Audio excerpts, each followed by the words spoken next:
Today I have with me one of my favorite authors, Daniel Pink. He's written 4 best-selling books, and he's really a thought leader in many different ways and has a unique ability to identify a trend in the marketplace, articulate it in a way that's useful, and give insightful advice that's actionable. So he's done this in a surprising array of areas of expertise. Over the last decade or so, I think he's put out these 4 books, starting with Free Agent Nation. He's written A Whole New Mind, The Adventures of Johnny Bunko, and one of my favorites, his most recent, before the one we're going to talk about today, Drive, The Surprising Truth About What Motivates Us. And this is something where, Dan, you talked about really a need for a whole new operating system in management, and where the old style of carrots and sticks is effective in a diminishing amount of areas, right? Particularly where we need creativity or innovation, and that's an area that has been near and dear to CIOs and IT executive hearts for a good long while. And if folks out there have not seen the TED Talk, it's one of the top 20, the 2009 TED Talk that Dan does on this topic, and he talks about autonomy, mastery, and purpose, and a whole model for looking at how to motivate teams based on intrinsic motivation rather than the older model. So this is a book near and dear to my heart, and I don't have it to hold up here because I keep loaning it out.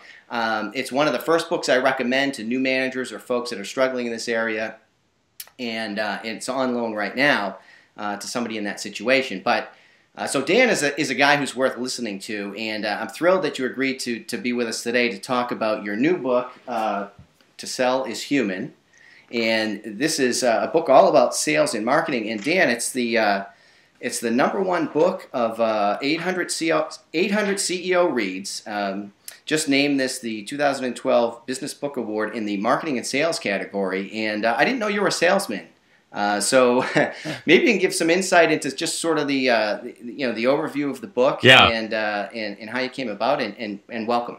Yeah, well, thanks, Tom, and thanks for that nice introduction. Actually, you hit on 2 things that help, I think, get into this topic. I mean, really, 2 things that kind of got me into this book on their own.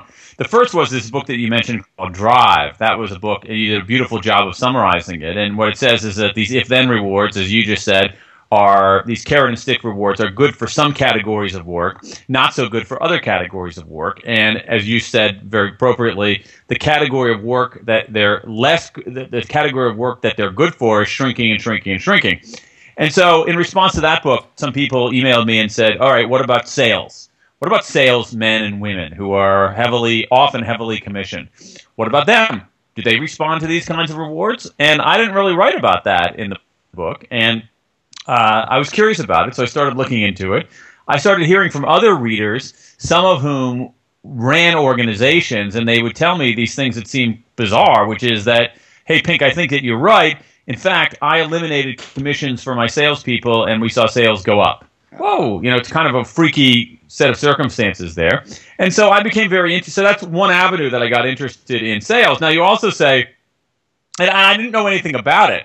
And so in order to answer these reader questions, I started trying to learn a little bit more about it. And I found it was a really fascinating topic. And it was also something that I thought was poorly covered in the traditional kind of popular business literature. A lot of what you read about sales is 41 steps to power selling, 13 ways to close the deal, kind of this, it didn't, I thought it didn't give the craft of sales enough respect, actually.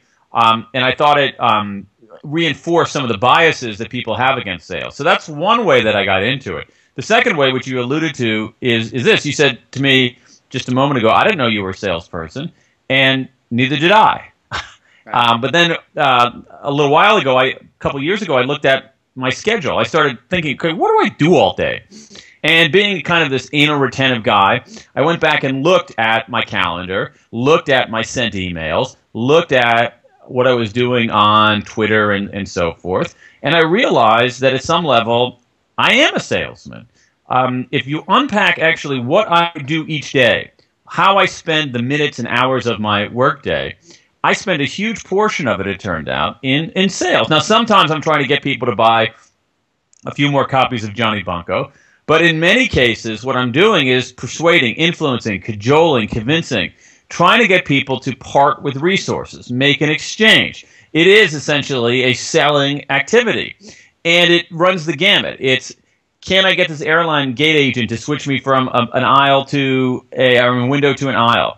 Can I get my 9-year-old son to take a shower after baseball practice? Can I convince a magazine editor to get rid of a stupid story idea that he wants me to do?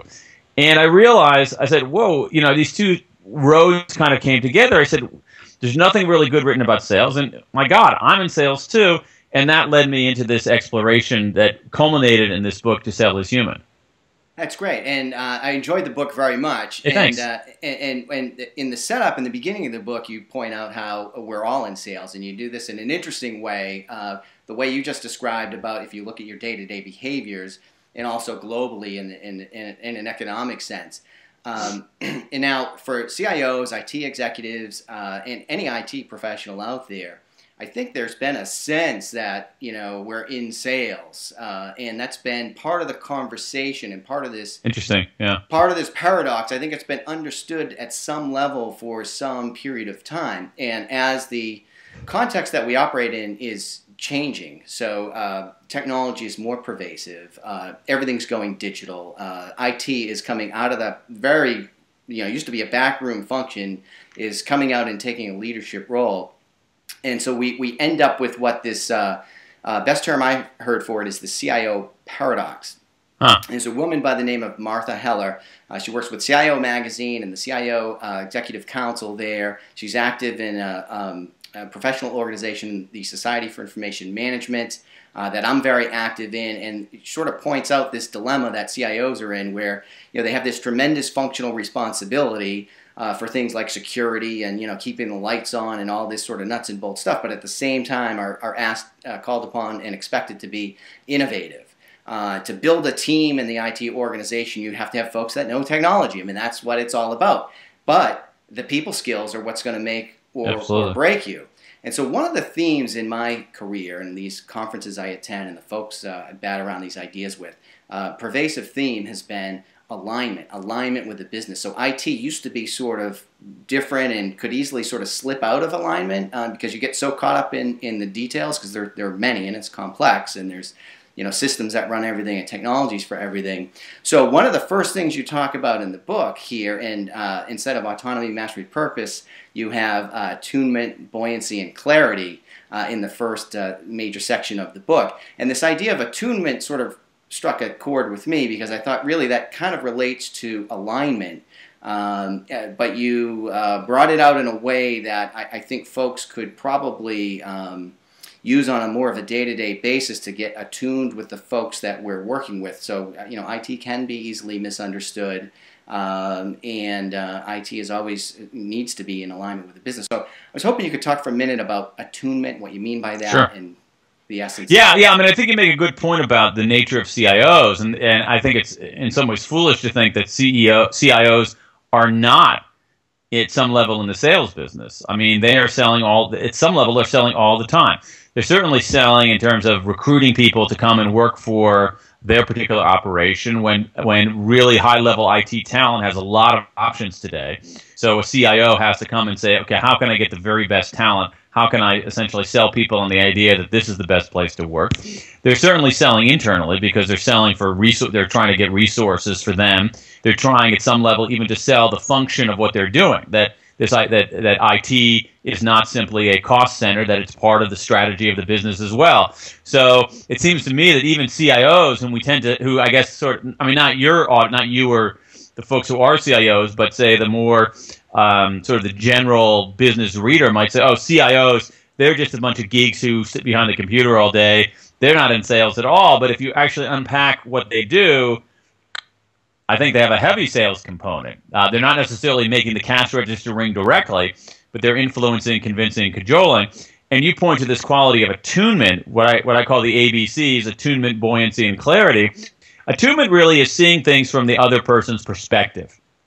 It's a very powerful human quality, and it ends up being enormously important in all forms of sales, whether it's traditional sales or what I call non-sales selling. And I think it's doubly true for IT people. because what they have to do for IT executives and CIOs, because what they have to do is they have to be attuned to their internal constituents. Are they understanding what they do? Okay, so I think there's a lot of mystification on the part of other people inside of a firm. What actually goes on inside of that IT department? So they have to be attuned to say, is this person actually understanding what I'm talking about? Can I see this person's perspective? Can I see the person's perspective from his perspective, not from my own perspective?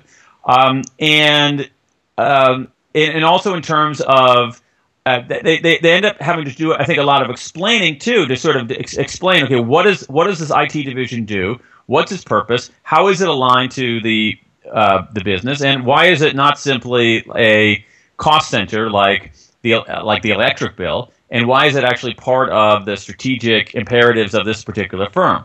But the prelude to all of that is understanding what other people think, understanding things from their perspective. And one way to do that comes out in the social science is this idea of reducing your power a little bit.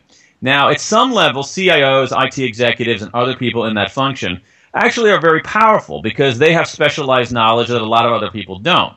And so if you go into a situation in some level lording over other people, your technical knowledge and your specialized know-how, you're not doing a very good job of selling them. So at some level, you're better off kind of lowering and the science shows this very clearly, you're better off actually kind of reducing your power a little bit, going in there and saying, you know what, I'm not the powerful one in this situation. And that's going to allow you to see other people's perspective and actually be more persuasive, convincing, and influential internally. And it's a very, we tend to think of it as quote unquote soft skills, but I would say that if you were to look at successful CIOs, my guess is that the ones who are really flourishing, the ones who are really contributing to the organization, obviously have the technical knowledge, but they also have some of these things that we often deride as quote unquote soft. Perspective taking, communication skills, the ability to explain, the ability to make things clear. Perfect. And you're leading right into my next question, which is about clarity. So yeah. It's something you talk about in the book. It's one of the chapters, the need for clarity, yeah. how to obtain it. You cite some of my other favorite authors, the Heath brothers, and some other work in there that sort of digs into, because communication is an ongoing challenge for everybody, but particularly for those of us in IT who absolutely suffer from what the Heath brothers were calling, the curse of knowledge. Sure, right. Once you understand something so intimately, it's exactly. really hard to know what it's like to not understand it and communicate right. that. One of the ideas you have in this book that struck a chord with me was when you're trying to get to clarity in that communication, that attunement, get to the clarity piece of it with somebody, you talk about problem identification. And really, we've got to get out of this mindset, particularly in IT, that we are problem solvers. So we're sitting around waiting for somebody to define it, and then we're going to create a spec, and then we're going to meet spec. Instead, what's valuable, what's indeed necessary, you argue well in the book, is the ability to identify problems, to help build problems. I wrote a blog post on this a while ago. I called it, that your job is to create problems, which is really around this same idea. So I was hoping you could share a little bit of the science behind that and what folks can do with that piece of it. Yeah. Well, this is, you make a really good point, and we can look at this kind of globally, that there is this notion, forget about CIOs or IT executives for now, let's broaden out to the entire workforce. There is this belief that what really matters today are problem-solving skills, the ability to solve problems. And problem-solving skills are actually important. But in terms of influencing people, persuading people, selling people, if a customer or prospect, again, whatever the realm is, if that customer or prospect knows precisely what his or her problem is, today they can probably find a solution for it. All right, they can, they got enough access to information that they can actually come up with a solution. This is this phenomenon you see where people go into doctor's office with reams of printouts. They go into car dealerships with reams of printouts, and that's generally, I think that's generally a good thing for the world. The challenge it faces for those, whether it's the CIO or other people in the persuasion influence business, is that you can't simply be a good problem solver when people can do a lot of self-help. What you have to be, as you suggest, is a good problem identifier. You have to be good at finding problems, of uncovering hidden problems, of surfacing problems people don't know that they have. That ends up being extraordinarily valuable to people. And certainly, if one is a CIO and one is trying to sort of advocate for your own budget, your own function, your own staff, that the ability to identify problems that the organization doesn't realize that it has is actually a very effective form of advocacy. It's also good for the organization, as you're suggesting. It's not simply a kind of an inbox approach to the task, saying, what are they putting in my inbox now? What are they putting in my inbox now? It actually does the thing that a lot of CIOs have been wanting to do, which is actually be a strategic component in an organization. And so this move from problem solving to problem finding as the most valuable skill is happening throughout the workplace. But I think it's actually a very crucial move for CIOs in that kind of heavily technical, heavily specialized function. What's interesting is that there is a slow recognition in the business world that problem finding is important. I'll give you one example of this. There's a survey recently of school superintendents here in the United States and also some CEOs. And what the question was, what are the most valuable skills in business today? And the school superintendents, number one was problem solving. Problem solving was the number one skill that superintendents said was essential today. The executives actually had a different view.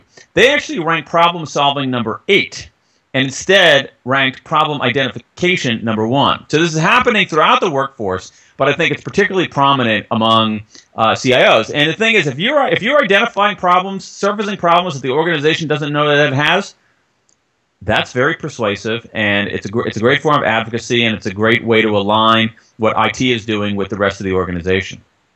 That's interesting, your example about superintendents and business leaders. So what are people being taught in school versus what's needed in the marketplace? So I've been in many conversations around STEM initiatives, science, technology, engineering, and math. And really, as CIOs, a big concern is we're not developing a workforce that they're not going to be there down the road, and the skill sets are changing and all that. There's a lot of conversation similarly happening between IT leaders and organizations like the Society for Information Management that are very active in outreach and making sure that the profession itself is healthy.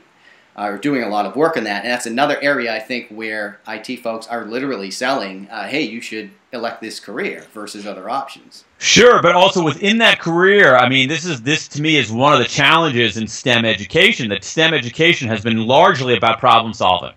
If you think about just much of, let's go to the graduate school level, the undergraduate level in engineering. The way that we traditionally have educated engineers is to give them problem sets, okay?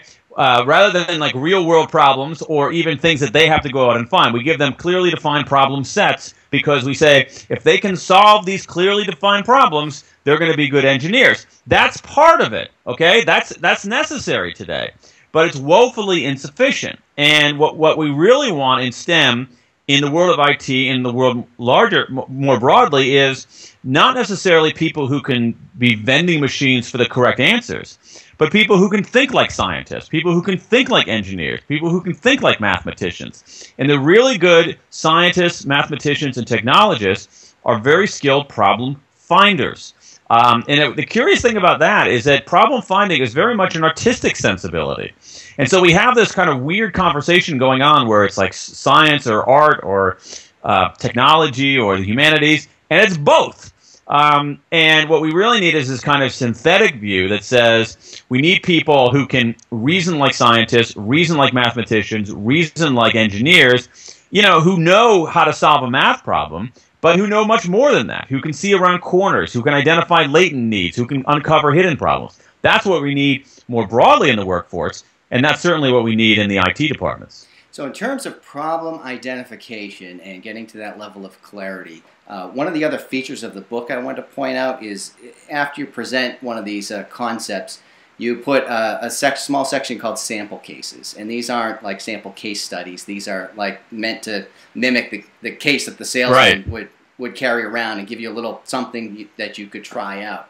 And one of them in this area we're talking about that struck me was about learning to ask better questions. That was a specific recommendation in there. So I didn't know if you had a specific tip you could share at this time. Sure. I mean, I think there's all. I mean, I'm glad that you mentioned that, because the way that I configured this book was just part of my own frustration as a reader. So what I'll do is I'll sometimes read a book, and it's a book about big ideas, and then it doesn't tell me what to do. Okay, it's like, okay, it's up to you. Here's a big idea. I'm not going to go into the weeds and tell you anything about this because that's beneath me. Other times you have these self-help books that have a few instructions, but you're like, okay, where's the grounding? Where's the theory behind it? And so what I tried to do is offer up a big idea, this idea that we're all in sales now, that sales isn't what it used to be, offer a set of qualities that I think are most important based on the social science, but then try to give people some tools and tips and exercises so they can put them into use. And one of them is exercises on how to ask the right questions. There's another very even simpler one that I really like, that I think is actually important for CIOs, IT executives, is the discipline of 5 whys, where you ask somebody a question and you get the answer, and then you say why. And when they respond to that, you say why. And when they respond to that, you say why. You know, so it would be like, we need to have a different internal email service here. Why? Because things are getting lost. Why? You know, and that ends up actually creating clarity in a way. And what it does, it also connects to your previous question, in that those 5 whys don't immediately go to problem solving. They actually go to sort of uncovering, burrowing down, and saying what is the real latent need there? What is the need that we're not uncovering here? And I think there is a certain, in any kind of field where there's expertise, people tend to think that they're more persuasive and influential when they deliver answers. But it turns out that actually asking questions is a far more effective form in many cases of persuasion, influence, and getting at problems. Yeah, and I think you talked before about there's a lot of solutions ready at our fingertips for us in IT and for Sure. folks throughout the business organization. So shifting the conversation from so what I'm getting to is you normally gravitate very quickly towards what are we going to do, because there's so many solutions and they're readily available. So I think that's great advice to shift to, you know, why are we doing this, and it might lead you down a different course and get you a better answer in the long run. And it might get you a better long-term answer. It might allow you to, it gives you a better answer. The other thing that it does, the other thing that problem identification does, is that it mitigates future problems to solve. Because, I mean, a lot of problems, again, taking it with a broad brush, are problems because no one bothered to anticipate that they would be problems. Right. So we just basically sat here waiting to see what's in our inbox, and if we actually had spent a little bit more time on the front end, asking questions, diagnosing, doing 5 whys, we might have averted those problems in the first place. Yeah, that's really a trap in IT that I found. You can very easily fall into a reactive firefighting mode, and that feeds on itself very well, actually, quite effectively. So to shift out of that is not an easy change, and it's a cultural change at the end of the day. Yeah. But it really does lead to a better long-term set of solutions. Yeah. So I want to get to one more idea, at least in the book, and a couple of specifics around email subjects and emotionally intelligent signage that I think are really sort of good, quick takeaways that people can take from this and act on. But before we get there, let's say I've got some clarity, I've done the questioning, I've created a problem, and now it's time to pitch. As CIOs, IT leaders, we tend to be data-driven, rational, analytical animals. That's why we're successful at a large part of our job. But the book explains why that's not the most effective technique in terms of persuasion. So I was hoping you could touch on that a little bit and maybe give us a tip as to what's a better either alternative or supplement. Well, yeah, it's a supplement really, because I mean you have to have the facts on your side, you have to have the data analysis to back it up, but you also have to be able to take your proposition and distill it in a way that is memorable and persuasive. That is, having 47 PowerPoint charts is nice, but it's ultimately not going to carry the day. It's basically a supplement to what's the big idea, what are we trying to do here? And it turns out that if you actually look at some of the social science literature, there are a variety of other ways to distill our messages that are extraordinarily effective, very pithy for a world of short attention spans. And I think few people over 15 have shorter attention spans than CEOs, who are ultimately the people who CIOs are trying to persuade. And so there are a variety of different ways. There's something I call the one-word pitch, where you distill your essence into a single word. It requires a lot of discipline, but it ends up being very memorable. It's going to sound goofy for CIOs, but there's evidence from Lafayette College, some research done there, that pitches that rhyme are not only more memorable, but are also deemed more truthful, more accurate. So that becomes a way to pitch. Pitching with the form of questions is actually an enormously effective way to do it if the facts are on your side. We tend to pitch very much in declarative statements, but if the facts are on your side, you're better off pitching as a question, because what that does, questions are more active. So what it'll do in the recipient of the pitch is they'll start actually reasoning through things and can reach your conclusion. If you reach my conclusion on your own, you're going to believe it even more. You mentioned even things like email subject lines. There's research out of Carnegie Mellon that shows very clearly two kinds of email subject. An email is a pitch. We have to. It amazes me people don't understand that. It's a pitch. It's a short burst of information that's a plea for attention and engagement. That's a pitch. And research out of Carnegie Mellon tells us there are two categories of effective pitches with email subject lines: an appeal to utility and an appeal to curiosity. And that's pretty much it. So utility means in the subject line, explain crisply why this is useful. So for a CIO sending something to the CEO, it could be 3 solutions to our data storage problem. All right, that's a pitch that might get open more than a pitch that says, than an email subject line that says data storage. Okay, all right, so very useful. The other way is, and I think it's probably less of a viable option. Might be an interesting option for CIOs who are pitching prospective employees or even their own staff, is a pitch related to curiosity. What's interesting is that when people have somewhat lighter loads, pitches that email subject lines that pique curiosity actually get opened all the time.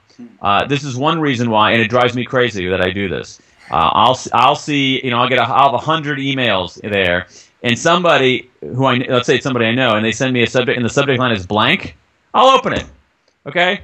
And it drives me crazy that I do that, but I'm like, I wonder what it is.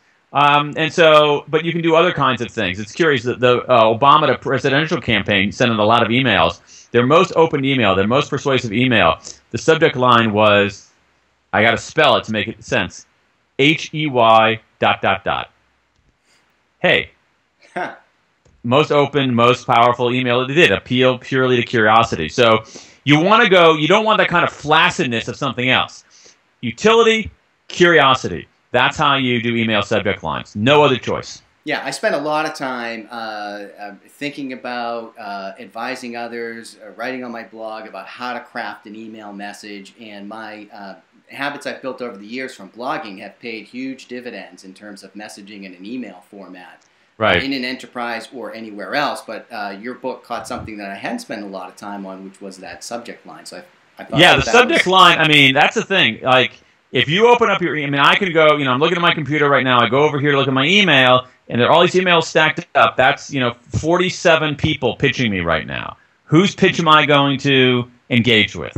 And what Carnegie Mellon tells us, having looked at doing an analysis of something like 30,000, it's a pretty significant data crunching exercise. Utility, curiosity. Utility, curiosity. That's it. All right, one more clever tip that I think folks ought to be aware of who are watching this is what you call emotionally intelligent signage. And I know this is a feature of your blog, and it's also included in the book. But what I thought was interesting from a CIO's perspective is we're often rolling out a new system, or we're implementing some type of change, we're launching a new product. And a lot of these, take a full multimedia campaign to get people engaged. And multimedia means also printing out signs and putting them up. I've done this for a number of different things. The email as a whole challenging area to break through and get somebody's attention. We can send out video casts, podcasts. We have all this technology, but good old-fashioned signs are effective. And what I like about what you talked about in the book is how to make some of those signs more effective. I don't know if this can be seen, but there's one here that you talk about. You were in line somewhere, and the sign doesn't say, information that's analytical, like 15 minutes from this point. It says, don't worry, this line moves very quickly, and that little adjustment to the sign makes a difference. Can you tell us why? Yeah, well, it's a number of different things, and this comes out in the. There's actually a fair amount of research in this regard too. Some really interesting study that I write about dealing with how do you get doctors and nurses and healthcare professionals inside of a hospital to wash their hands more often. And what that study showed was we tend to think, okay, the way to do it is, well, actually, what some of the research shows is that if you install security cameras and record everybody all the time, you actually increase the level of hand washing. That's one way to do it. It's a pretty expensive intervention. But a cheaper way is just to sort of persuade people to do it. And one way they did it with signs. And it turned out that the conventional belief is that what we should do is we should persuade doctors and nurses on the basis of self-interest. So put up signs saying, hand hygiene prevents you from catching diseases. And it turned out those kind of signs had no effect. But when they put up signs that said, hand hygiene prevents patients from catching diseases, that had an effect. Because people are much more motivated by purpose than we give them credit for. And there's a huge body of research on this. And when we try to move people, when we try to persuade people, we're ultimately trying to serve them. And raising the salience of purpose can be really, really powerful. And emotionally intelligent signage is sort of a sibling of that. This is an idea that says that if you think about signs, as you said, they're usually about announcing the rules or wayfinding. And it's a purely analytical view of all of it. If we just give people information, they will do things, and that's just not true. You have to make people think more deeply sometimes, and so emotionally intelligent signage is an effort to either empathize with people, as that sign that you mentioned before, it's where you get into the line and it looks really long, but the sign says, "Don't worry, this sign moves really quickly." Okay, it's a form of empathy. It reduces people's stress levels. And actually changes the experience. The other one is to try to evoke empathy on the part of the people who are viewing the sign. So things like, I read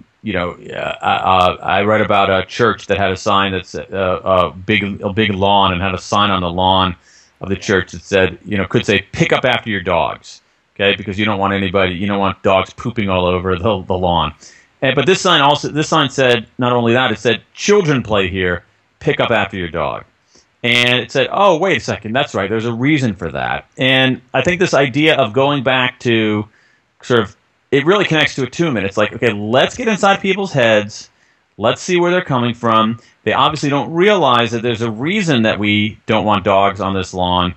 The reason is that we don't want kids to get sick, and by raising that, you end up being more persuasive. And the other thing that I think is interesting here is that one of the particular abilities that matters most in this new world of selling is the ability to serve, and I mean that in a very transcendent sense. That and at some level, IT departments are a service department in some ways. But what I want to do is raise the caliber of that a little bit and talk about service from a broader perspective. Essentially, basically, you're making somebody's life better, and I think that.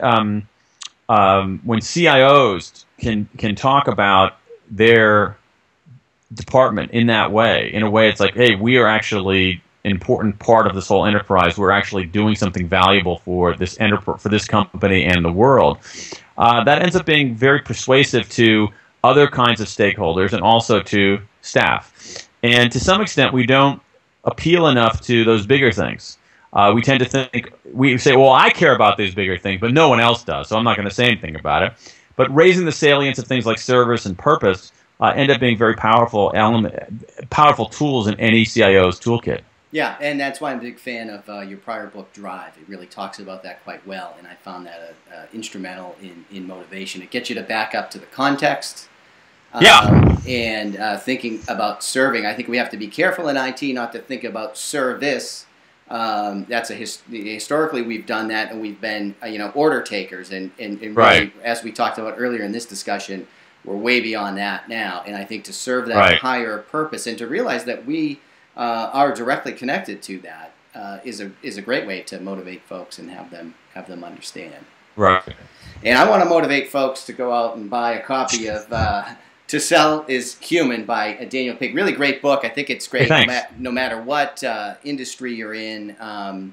And I think it's particularly valuable as valuable as Drive was for CIOs and IT leaders. And you give a great context, a great setup, a great set of rules. But you can go back to this, and if you go back to look up a chapter, you find that it's very concise and easy to reference, and then the sample case gives you some features that you can go and run with. So it's a very nice read through, and it's a good one to go back to and reference for a whole bunch of reasons. We only covered a small sampling of things today, but I appreciate your time to dig into this from an IT perspective in particular today. But why don't you tell folks where else can they find Dan Pink and hook up and connect? Well, you can go to www.danpink.com, which is my website. It has all kinds of stuff there. If you're interested in this book, you can read the introduction there. There's a video summarizing some of it, all kinds of other good stuff, all for the low, low price of nothing. Very good. Well, Dan, thanks again. I appreciate your time very much. This was great. Thanks, Tom.